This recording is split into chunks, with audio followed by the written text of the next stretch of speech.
नमस्कार मंडळी, सुस्वागतम टू माय मिनी ब्लॉग. मंडळी, आमची ही जी छोटी परी आहे ना, तिला स्विमिंग करण्याची खूप जास्त इच्छा झाली. इथे शिफ्ट होऊन आम्हाला 1 वर्ष झालं आणि 1 वर्षानंतर योग आला तो स्विमिंगचा. फायनली परी तिच्या बाबांबरोबर स्विमिंग करणार आहे. वाव! हा आहे आमच्या कॉम्प्लेक्सचा छोटासा स्विमिंग पूल.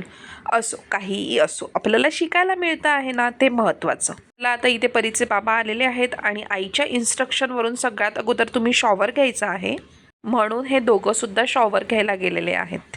शॉवर घेऊन परी एवढी एक्सायटेड झालेली आहे की कधी बाबा येत आहेत, बाबांचा हात होल्ड करते आहे आणि मग मी स्विमिंग पूलमध्ये उतरते आहे, कारण पाण्याबरोबर खेळणं हा आमचा आवडता छंद आहे ना. काय परीच्या बाबांचा ओव्हर एक्साइटपणा आपल्या मुलीला सगळं शिकवण्याचा आपोआपच बाहेर येतो, म्हणून आमच्या घरात आम्हाला होममेड स्विमिंग कोच लाभलेला आहे. असं काही नाही आहे, आपण परीला प्रोफेशनल क्लाससुद्धा लावणार आहोत. पण सध्या वैभव म्हणाला की मी 15 डेज तिला प्रॉपर असं ट्रेनिंग देतो आणि मग आपण डिसाईड करू.